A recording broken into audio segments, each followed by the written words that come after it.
Hello दोस्तों, मेरा नाम प्रतीक है और आज मैं आपको एक कहानी सुनाना चाहता हूँ जिस कहानी का नाम है करुणा का प्रहार।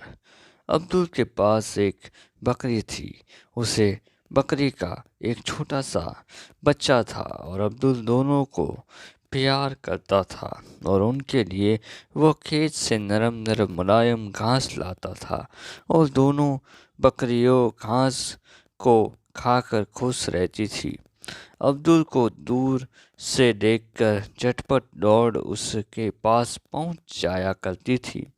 अब्दुल चौथी कक्षा में पढ़ता था और एक दिन जब वह स्कूल गया हुआ था तो उसके अम्मी और अब्बू ने बकरी के बेच बच्चे का सौदा सलीम से कर दिया। सलीम जब उस बच्चे को लेकर जाने लगा तो बकरी समझ गई कि उसके बच्चे को यह लोग ले जा रहे हैं। बकरी जोर जोर से चिल्लाने लगी और उसकी आंखों से आंसू की धारा बह रही थी और काफी प्रयत्न कर रही थी कि वो, किंतु वह रस्सी से बंध हुई थी। सलीम बच्चे को लेकर काफी दूर निकल गया था, लेकिन बच्चा भी जोर जोर से चिल्ला रहा था और अपनी माँ को पुकार रहा था। माँ की करुणा आंसुओं में बह रही थी, किंतु बेबस थी।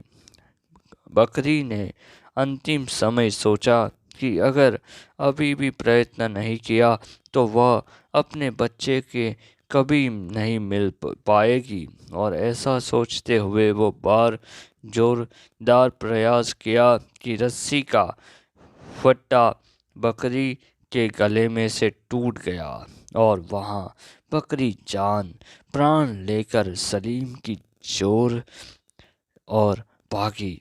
और अपने बच्चों को देखकर बकरी ने सलीम पर जोरदार प्रहार किया और काफी समय सलीम को मशक्कत करते हुए गए करते हुए गई, और किंतु बकरी के प्रहार को रोक नहीं पाया। एकाएक अनोखे प्रहार बकरी कर रही थी और अंत में सलीम हार मान गया और बकरी के बच्चे को वहीं छोड़कर अब्दुल के अम्मी और अब्बू के पास पैसे लेकर वापस लौट गया।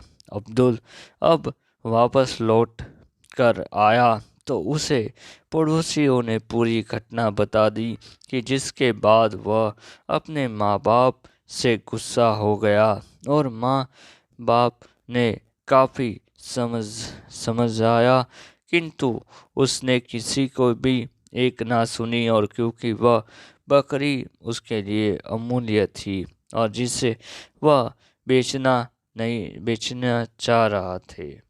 पर इस कहानी का सार, माँ की करुणा के प्रहार से बड़ी शक्तियाँ पराजित हो जाती है। माँ अपने बच्चे के लिए अपना जीवन भी दांव पर लगा देती है। बकरी ने तो अपना जीवन दांव पर लगाकर सलीम पर प्रहार किया था।